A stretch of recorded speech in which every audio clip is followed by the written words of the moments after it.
semaine, le maire de Berthierville arrêté en état d'ébriété.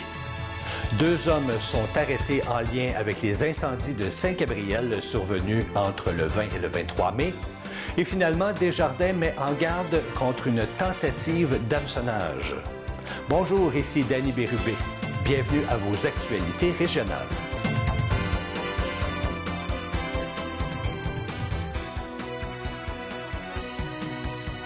Bonjour à vous. J'espère que vous passez une agréable semaine du 5 juin 2023.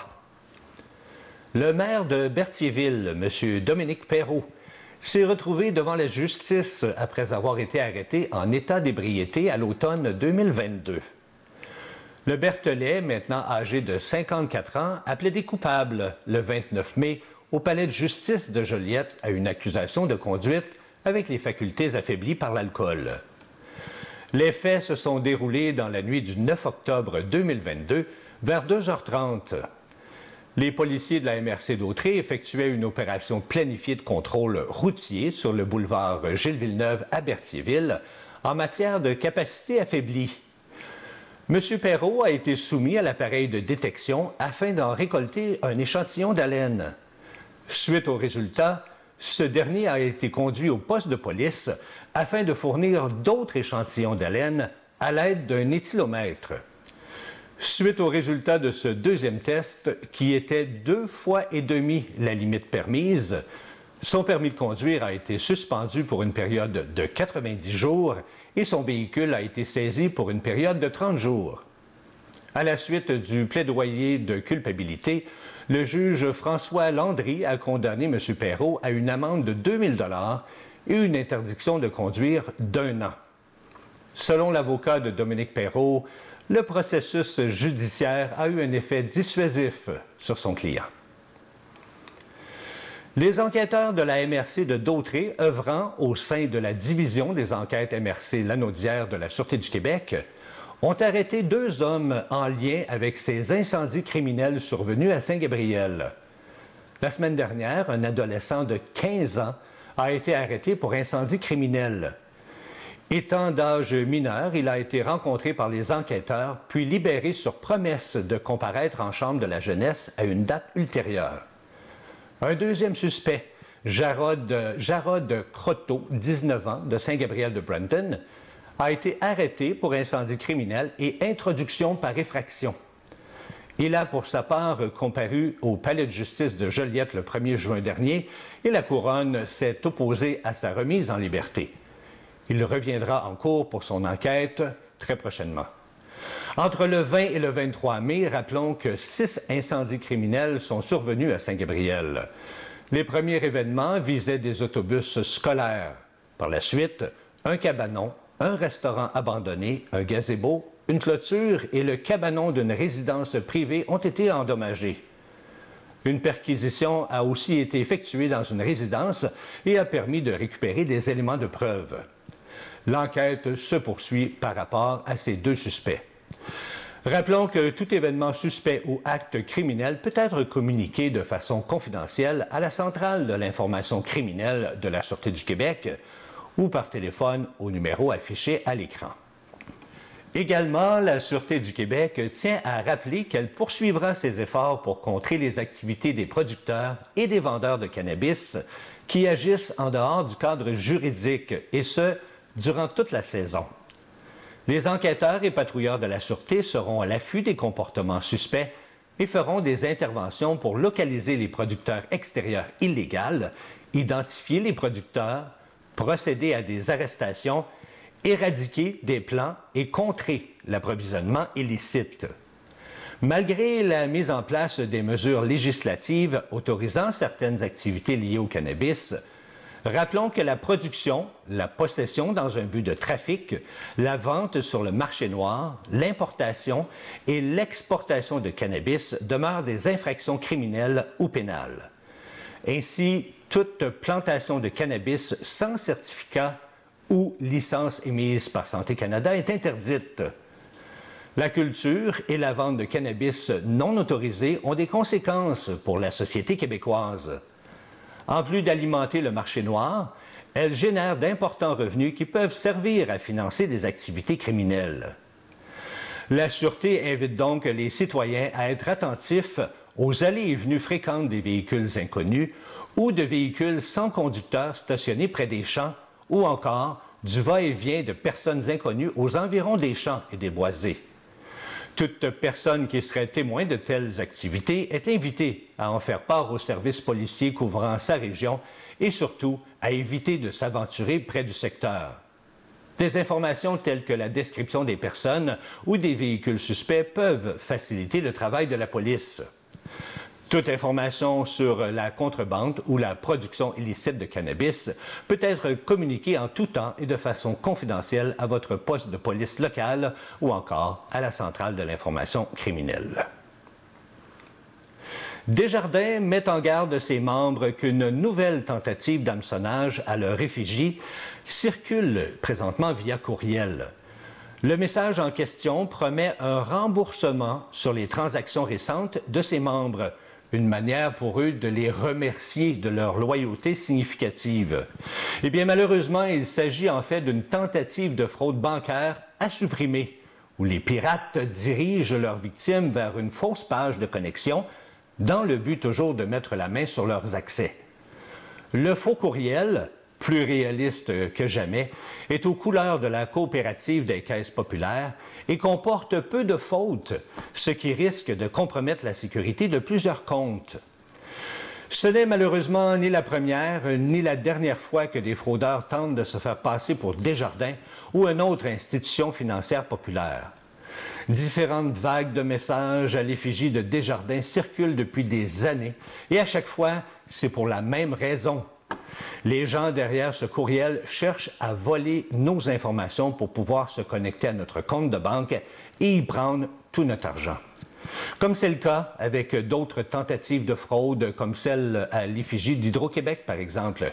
On utilise toujours le même hameçon, le remboursement. Comme toujours, il faut faire attention avec ce genre de courriel. On ne le rappellera jamais assez. Mais en cas de doute, on est toujours mieux de contacter l'institution en question pour qu'il confirme ou infirme s'il s'agit d'une communication légitime ou non. Et très honnêtement, ça ne prend que quelques minutes, mais ça peut carrément vous faire sauver des centaines, voire des milliers de dollars. Le 28 avril dernier, vers 17h50, un homme s'est présenté dans un marché d'alimentation du boulevard Firestone à Joliette. Il s'est rendu près d'une jeune fille et a commis des attouchements. Il a quitté les lieux rapidement après avoir été confronté. À la suite de la diffusion des photos du suspect le 23 mai dernier, celui-ci a été reconnu par des citoyens. Il s'agit d'un homme de 70 ans de Joliette.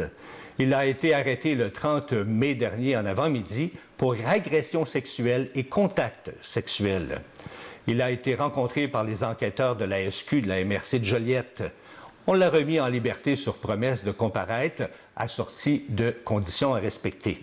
Il sera de retour en cours le 12 septembre prochain au Palais de justice de Joliette. Qui ne connaît pas Mme Michèle Blanc, cette conférencière très connue de 62 ans qui est aussi chargée de cours en marketing à HEC Montréal? Madame Blanc prétend avoir été victime de transphobie après que des employés du dépanneur Super-Soir de Rawdon auraient ri d'elle et auraient refusé de la servir. Selon Michèle Blanc, la caissière l'aurait appelé « monsieur » plusieurs fois dans la file pour passer à sa caisse. Elle lui aurait dit que c'était « madame » et non « monsieur », mais la caissière aurait simplement répliqué « tu me niaises » en riant. Alors, du tac au tac, et pour répondre à l'insulte, celle qui s'identifie comme femme transgenre a ouvert sa veste pour montrer ses formes à travers son chandail. Elle lui aurait même demandé, en blague, s'il fallait en plus qu'elle lui montre autre chose. On lui a donc demandé de rester poli, mais elle a répondu que la politesse allait dans les deux sens. Une collègue de la caissière du dépanneur est ensuite intervenue et a annulé la transaction. Selon Mme Mélanie Côté, conseillère principale du groupe Philgo-Sonic, qui gère les bannières des commerces Super-Soir, Mme Blanc aurait manqué de respect envers les employés. C'est pourquoi les employés ont demandé à la dame de quitter à la suite de cette altercation. Contacté à ce sujet par le Journal de Montréal, eh bien, le dépanneur n'a pas voulu répondre aux questions des journalistes et a refusé de partager la vidéo de l'altercation. Quant à Mme Michelle Blanc, elle a porté plainte pour discrimination à la Commission des droits de la personne et des droits de la jeunesse et souhaite désormais obtenir des excuses publiques de l'entreprise. La Ville de Saint-Gabriel et la municipalité de Saint-Gabriel de Brandon sont heureuses d'annoncer que l'ouverture officielle de la plage de Saint-Gabriel pour la saison estivale 2023 aura lieu samedi le 17 juin. L'accès à la plage sera gratuit pour les citoyens de la Ville de Saint-Gabriel et de la municipalité de Saint-Gabriel de Brandon, sous présentation d'une carte citoyenne. Pour l'obtenir ou la réactiver, veuillez vous référer à votre municipalité respective. Les frais d'accès pour les usagers qui n'ont pas de carte citoyenne sont de 10 $ pour les adultes et gratuits pour les moins de 17 ans. Prendre note que la plage est tout de même accessible d'ici au 17 juin, mais cependant, aucun service n'est offert jusqu'à cette date. Plusieurs activités auront lieu également du côté de Saint-Gabriel cet été.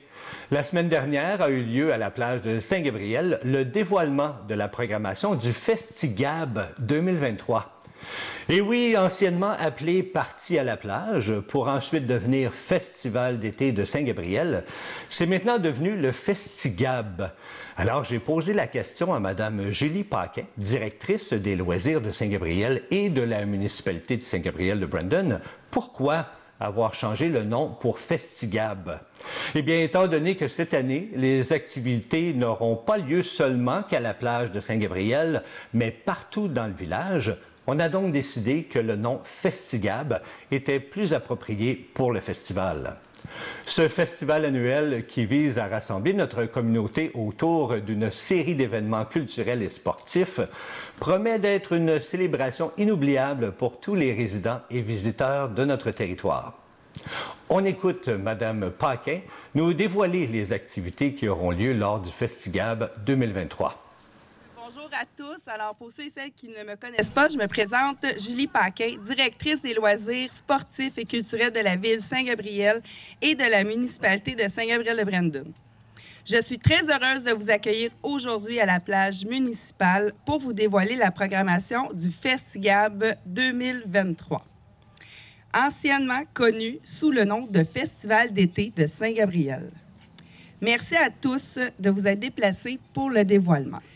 Alors, sans plus attendre, débutons la présentation de la programmation avec un incontournable, soit le tournoi de pêche qui aura lieu le 17 juin en matinée et sera suivi par l'accueil aux touristes et son traditionnel déjeuner le 18 juin dès 11 h sur le terrain extérieur de l'église. Le Festigab poursuivra ses activités avec les événements reliés à la fête nationale, avec 2 projections de films du répertoire québécois. Le 21 juin aura lieu la projection du film Mathusalem avec le célèbre Marc Labrèche à l'extérieur du centre multifonctionnel des Jardins du Nord de la Naudière et le film La mystérieuse Mademoiselle C avec la talentueuse Marie-Chantal Perron qui sera projeté à la plage à 20 h le 22 juin.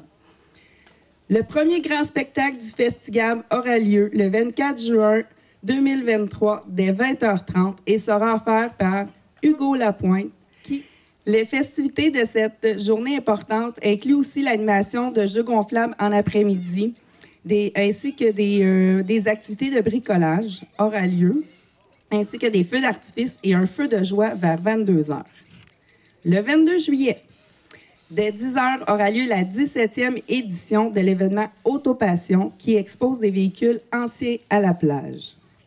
Le week-end suivant, afin de souligner les vacances de la construction, le 29 juillet à 20 h, aura lieu le spectacle d'Étienne Drapeau. Dans ce nouveau spectacle festif, Étienne interprétera les classiques de Ricky Martin, Santana, Enrique Iglesias et bien d'autres. Le retour des soirées cinéma à la plage, présenté le samedi 5 août et le vendredi 11 août. Les films débuteront au coucher du soleil et les titres seront dévoilés sur notre page Facebook. Les participants sont invités à apporter leurs chaises et couvertures et surtout le popcorn. De plus, le 5 août aura aussi lieu en après-midi un concert offert par nul autre que Yannick Rieu à Im d'Autré à la plage. Le 6 août, dès 13h, nous invitons tous les intéressés à venir s'initier aux arts visuels avec un atelier créatif de la Ruche d'Or, animé par le Musée d'art de Joliette. Le 12 août, un jam populaire pour les gens ordinaires vous sera présenté en collaboration avec Action Famille de la Valtrie à la plage dès 13h. Finalement, le 2 septembre à 20h, afin de clore le Festigab, aura lieu le concert de France d'amour. La musicienne s'est autant rockée, pesante que jazzée, intelligemment et tout à coup charmer le public. Un énorme merci à tous nos commanditaires, plus particulièrement à l'Anneau Industrie Incorporée, présentateur officiel du Festigab 2023. On retrouve également toute l'information sur le Festigab 2023 sur le site Internet de la Ville de Saint-Gabriel ainsi que sur le site Internet de la municipalité de Saint-Gabriel de Brandon. Cet été, au Musée d'art de Joliette, on vous propose 3 différentes programmations ainsi que plusieurs activités. CTB-TV était sur place pour la conférence de presse qui a eu lieu la semaine dernière pour nous parler de ces programmations à venir. On écoute Maëlie qui nous explique quelles sont ces 3 thématiques cet été au Musée d'art de Joliette. Bonjour tout le monde. Tout d'abord, enchantée. Donc, la thématique qu'on explore cet été au musée, c'est l'écoute. L'écoute dans le sens de l'action, d'écouter, de l'audition, mais aussi dans le sens de la capacité à écouter les autres, donc l'empathie. Alors, on propose au public cet été de réfléchir et puis de porter attention à l'environnement et aux gens qui les entourent à travers 3 expositions très différentes. La première étant Retirez vos bouchons d'oreilles, qui est d'ailleurs à l'origine de la thématique de la saison et qui sera présentée au rez-de-chaussée dans la salle des Préliards, juste ici. C'est une coproduction avec le Centre d'art Béton Salon à Paris. Et puis, c'est un co-commissariat d'Anne-Marie Saint-Jean-Aubre, conservatrice de l'art contemporain ici au musée, et de Maude Jacquin, commissaire indépendante invitée d'origine française. Donc, plus particulièrement, l'exposition aborde le concept du deep listening, l'écoute profonde, qui a été développée par la musicienne et compositrice américaine décédée en 2016, Pauline Oliveros, selon lequel, en fait, l'écoute impliquerait non seulement notre propre corps, mais aussi notre relation avec les autres et l'environnement, ce qui en fait une expérience intrinsèquement politique. Concrètement, c'est une exposition qui présente le travail de 22 artistes en solo ou en duo du Québec et de l'international qui s'inspirent directement de l'œuvre d'Oliveros ou dont les approches sont apparentes.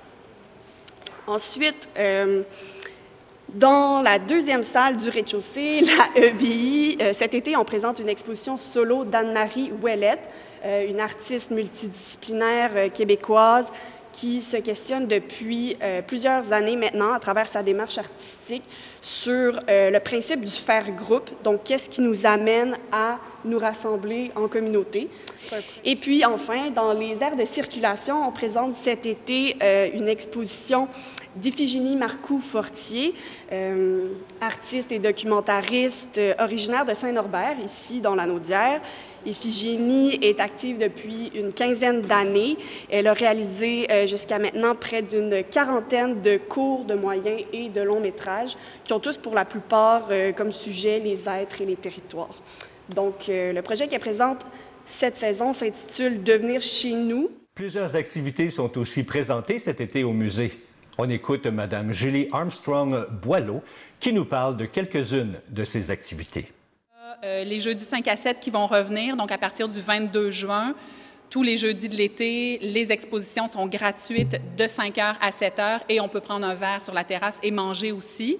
Puis, Patio 145, en collaboration avec le Centre culturel des Jardins, revient pour une 3e année. Ça, c'est 6 dimanches après-midi avec de la musique électro, des DJ, des mini-spectacles les dimanches après-midi. Sur la terrasse aussi, le meilleur de la musique électro à Joliette pour vous. Donc, on veut amener l'art à tout le monde grâce au musée, mais on veut aussi amener l'été.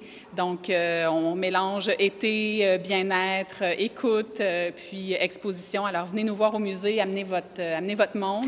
On retrouve toutes les activités disponibles cet été au Musée d'art de Joliette sur leur site Internet.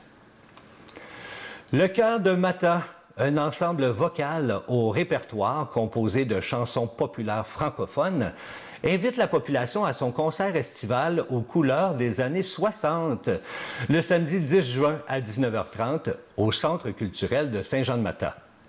L'ensemble vocal, le chœur de Mata, fera revivre l'époque yéyé des années 60. Quelle belle époque! Des chansons colorées, mémorables, interprétées par 26 choristes qui résonneront au cœur de Saint-Jean-de-Mata.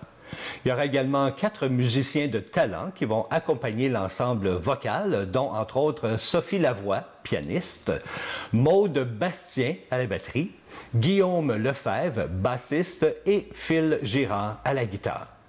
Les billets d'entrée sont au coût de 20 $ et peuvent être achetés par virement Interac à l'adresse courriel coeurmata@gmail.com.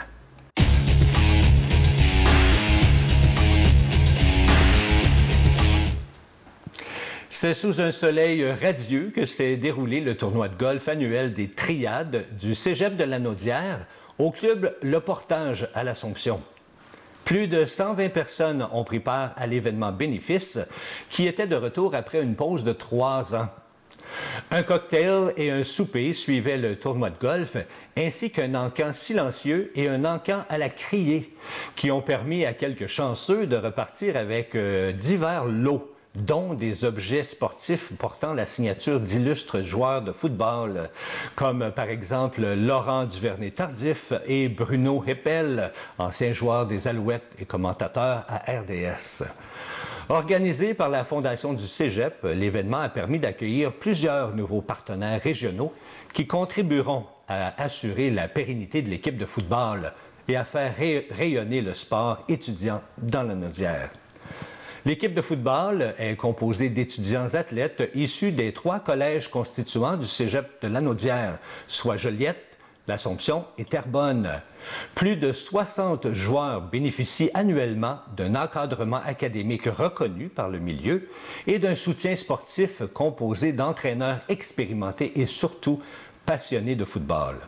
Les Triades accueillent en moyenne plus de 600 spectateurs et spectatrices par match et vous donnent rendez-vous pour leur premier match local le 9 septembre prochain au parc de l'Échaillon à Saint-Roch-de-la-Chigan. Voilà, c'est ce qui complète vos actualités régionales. Si vous avez été témoin de nouvelles, eh bien, faites-nous le savoir en nous écrivant ici à CTB-TV. Cette semaine, ne manquez pas l'émission Chacun son refrain. M. Gilles Comeau reçoit nul autre que M. Richard Huet. C'était Danny Bérubé pour vos actualités régionales. Bonne journée.